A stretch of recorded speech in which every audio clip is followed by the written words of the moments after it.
Chapter 16. Elizabeth was 13 years old and had settled into her first few weeks of secondary school.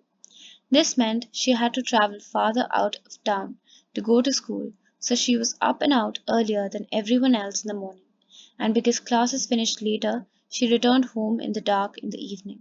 She was spending very little time with 11-month-old Saoirse. Unlike her primary school bus, her new school bus dropped her at the end of the long road that led from the bungalow, leaving her alone on her walk to the front door, where nobody stood to greet her. It was winter, and the dark mornings and evenings had taken over, draping black velvet over the country for the next few months. Elizabeth, for the third time that week, had walked down the road in the harsh wind and rain, her school skirt lifting and dancing around her legs, while her heavy school bag laden with books stooped her back.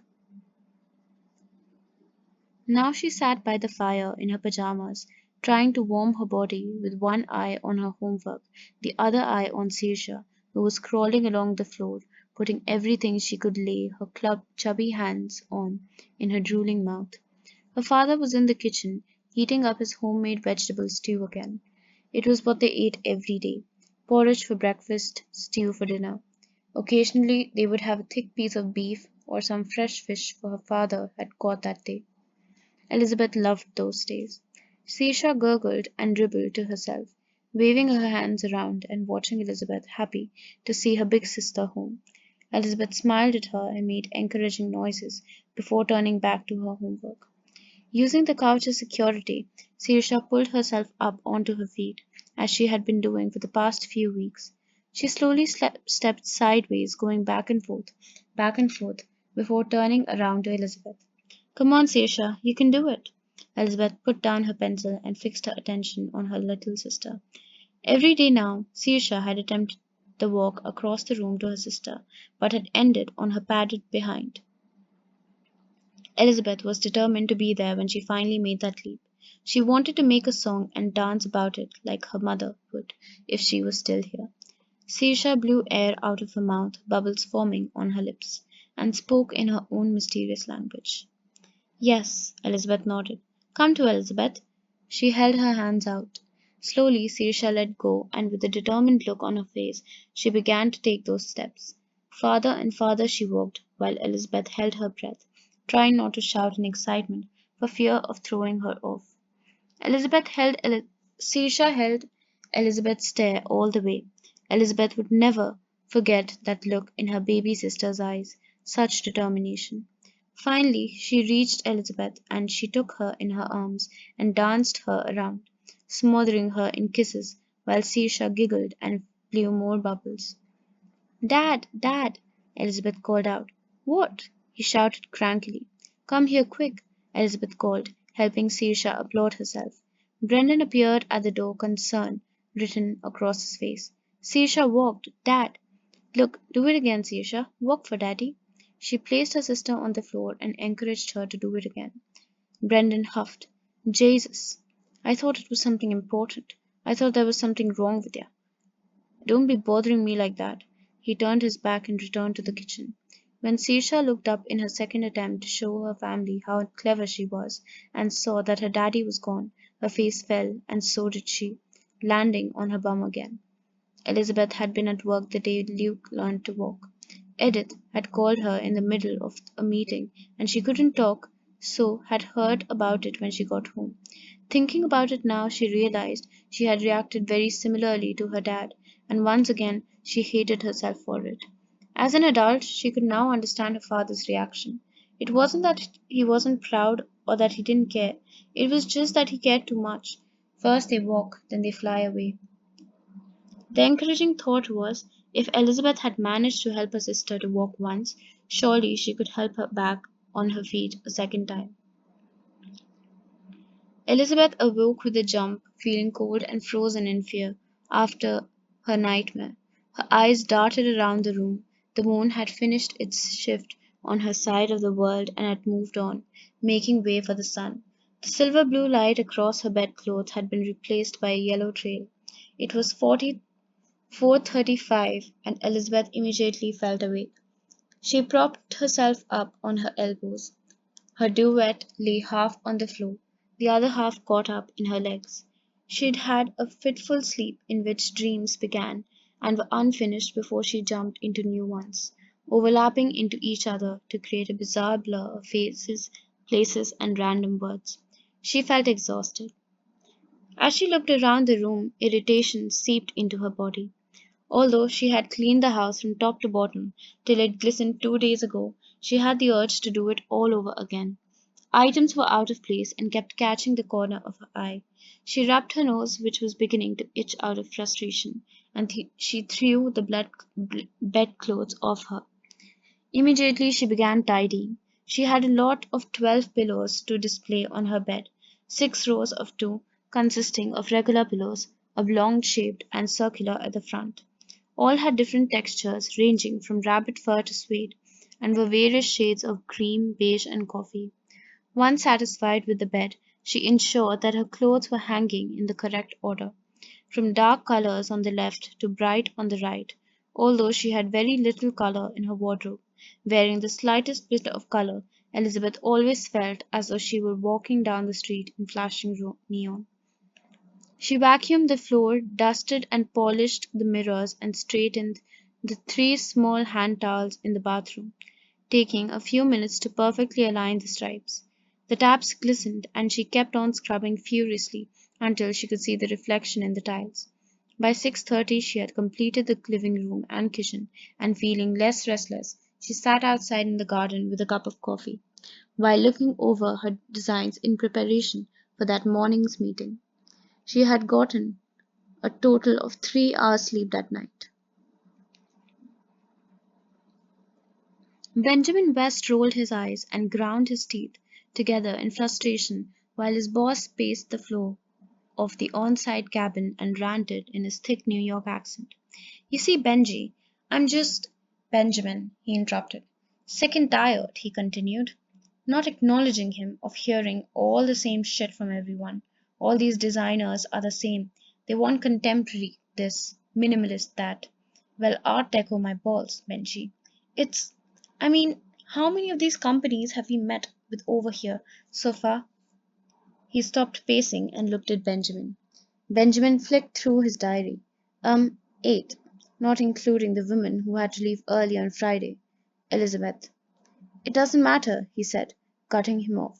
"She's the same as the rest." He waved his hand dismissively and spun around to look out the window at the construction site. His thin grey blade swung with his head. "Well, we have another meeting with her in half hour," Benjamin said, checking his watch. "Cancel it. Whatever she has to say, I don't care. She's as straight-laced as they come." "How many hotels have you and I worked on together, Benji?" Benjamin sighed. "It's Benjamin, and we've worked together a lot, Vincent." "A lot," he nodded to himself. "That's what I thought. And how many of them have had a view as good as this?" He held out his hand to display the scenery out of the window. Benjamin spun around his chair, uninterested, and could barely bring himself to look past the noise and mess of the site. They were behind schedule. Sure, it was pretty, but he'd prefer to look out that window and see a completed hotel standing there, not rolling hills and lakes. He'd been in Ireland for months now, and the hotel was scheduled to be finished by August, 3 months away. Born in Haxton, Colorado, but living in New York. He thought he'd long escaped the claustrophobic feeling that only a small town could bring. Apparently not. At 38 years old, it had been more than 20 years since he had been in that place his parents liked to call home. But after spending the past 7 months in the small village of Belnacroix, he felt like the stifled 16-year-old he thought he'd left well and truly behind in his hometown. "Well," Vincent had lit a cigar and was sucking on the end. "It's a great view," Benjamin said in a bored tone. "It's a fucking fantastic view, and I'm not gonna let some fancy schmancy interior designer come in here and make it look like some city hotel we've done a million times before." "What have you got in mind, Vincent?" All Benjamin had been hearing for the past 2 months was what he didn't want. Dressed in a shiny grey suit, Vincent marched towards his briefcase, took out a folder, and slid it down the table to Benjamin. "Look at those newspaper articles. The place is a goddamn gold mine. I want what they want. People don't want some average hotel. It needs to be romantic, fun, artistic, none of this clinical modern stuff.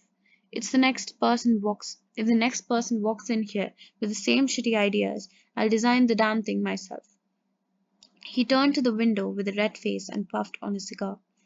Benjamin rolled his eyes at Vincent's dramatics. I want a real artist, he continued, a raving damn lunatic, someone creative with a bit of flair. I'm sick of these corporate suits talking about paint colors who've never picked up a paintbrush in their life. I want the Van Gogh of interior design. A knock on the door interrupted him. Who's that? Vincent said gruffly, still red in the face from his rant. It's probably Elizabeth Egan, here for the meeting. I thought I told you to cancel that. Benjamin ignored him and walked over to the door to let Elizabeth in. "Hello," she said, entering the room, followed by a plum hair puppy, spattered with paint and weighed down with folders spilling with carpet samples and fabrics. "Hi, I'm Benjamin West, project manager. We met on Friday." He shook her hand. "Yes, I'm sorry about having to leave early," she replied crisply, not looking him in the eye. "It's not a regular occurrence, I can assure you." She turned to face the struggling lady behind her. "This is Poppy, my assistant. I hope you don't mind her sitting in with us," she said curtly. Poppy battled with the folders in order to shake Benjamin's hand, resulting in a few folders crashing to the ground. "Oh shit," she said loudly, and Elizabeth spun around with a face like thunder.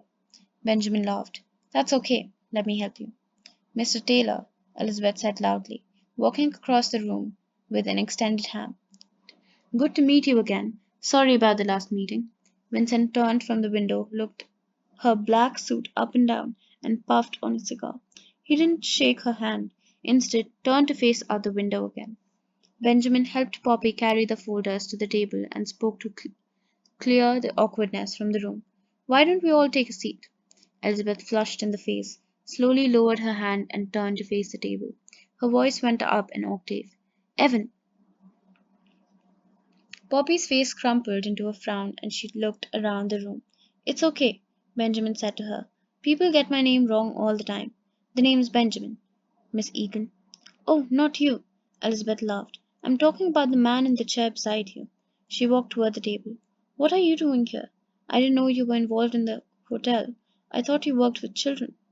Vincent raised his eyebrows and watched her nodding and smiling politely in the silence. He began to laugh, a hearty guffaw that ended in hacking coughs. "Are you okay, Mr. Taylor?" Elizabeth asked with concern. "Yes, Miss Egan, I'm fine." "Absolutely fine.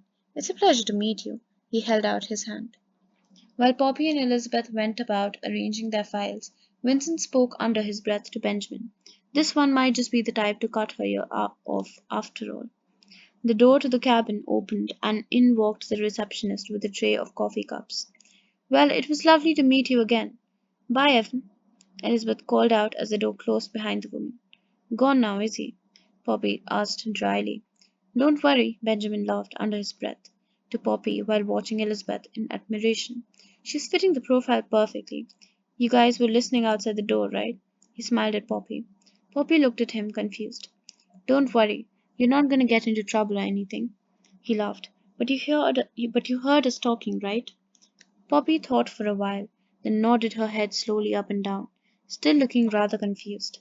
Benjamin chuckled and looked away. "I knew it. Clever woman," he thought aloud, watching Elizabeth engrossed in conversation with Vincent. They both tuned in to the conversation. "I like you, Elizabeth. I really do," Vincent was saying genuinely. "I like your eccentricity." Elizabeth frowned. "You know, your quirkiness. That's when you know someone's a genius, and I like geniuses on my team." Elizabeth nodded slowly, utterly bewildered at what he was going on about. "But," Vincent continued, "I'm not too convinced on your ideas, in fact. I'm not convinced at all. I don't like them."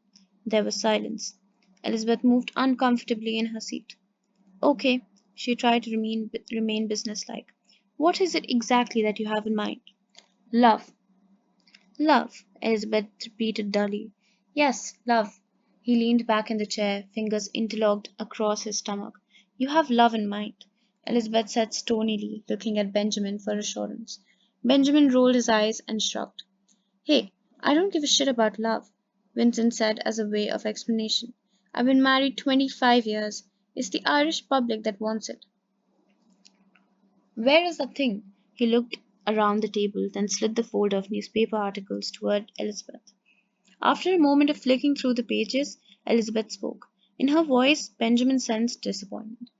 Ah, I see. You want a themed hotel. You make it sound tacky when you say that. He waved his hand dismissively. I believe themed hotels are tacky, Elizabeth said firmly. She couldn't forsake her principles even for a plum job like this. Benjamin and Poppy looked to Vincent for his response. It was like watching a tennis match. Elizabeth, Vincent said with a smile twitching at the corners of his lips, you're a beautiful young woman. Surely you should know this. Love is not a theme, it's an atmosphere, a mood. I see, Elizabeth said, sounding and looking as though she didn't see at all. You want to create a feeling of love in a hotel. Exactly, Vincent said, looking pleased. But it's not what I want, it's what they want. He stabbed the newspaper with his finger. Elizabeth cleared her throat and spoke as if addressing a child. Mr. Taylor, it's June. What people here refer to as silly season when there's nothing else to write about. The media simply represents a distorted image of the public's opinion. It's not accurate, you know. It doesn't represent the hopes and wishes of the Irish people. To strive for something to meet the needs of the media would be to make a huge mistake. Vincent looked unimpressed. Elizabeth continued. Look, the hotel is in a wonderful location with stunning views, bordering a beautiful town with an endless amount of outdoor amenities available. My designs are about bringing the outside in, making the landscapes part of the interior. With the use of natural earthy tones like dark greens and browns, and with the use of stone, we can. I've heard all this before. Vincent puffed. I don't want the hotel to blend in with the mountains. I want it to stand out. I don't want the guests to feel like damn hobbits sleeping in a mound of grass and mud. He stabbed his cigar out angrily in the ashtray. She'd lost him, Benjamin thought. Too bad this one really tried. He watched her face melt as the job slipped away from her. Mr. Taylor, she said quickly, you haven't heard all my ideas yet. She was grasping at straws. Vincent grunted and looked at his diamond-studded Rolex. You've got 30 seconds. She froze for 20 of them, and eventually her face fell, and she looked to be in a great deal of pain as she spoke her next few words. Poppy, she sighed, tell him your ideas. Yes, Poppy jumped up in excitement and danced around the other side of the table to Vincent. Okay, so I'm thinking water beds in the shape of a heart, hot tubs, champagne flutes that rise from the bedside lockers. I'm thinking the romantic era meets art deco, an explosion. She made explosion signs with her hands of rich reds, burgundy, and wine that make you feel like you're being embraced in a velvet lined room. Candles everywhere, French boudoir meets. As Poppy rambled on and Vincent nodded his head animatedly while hanging on her every word, Benjamin turned to look at Elizabeth, who in turn had her head in her hand, wincing at every one of Poppy's ideas. Their eyes met, and they both shared an exasperated look over their respective colleagues. Then they shared a smile.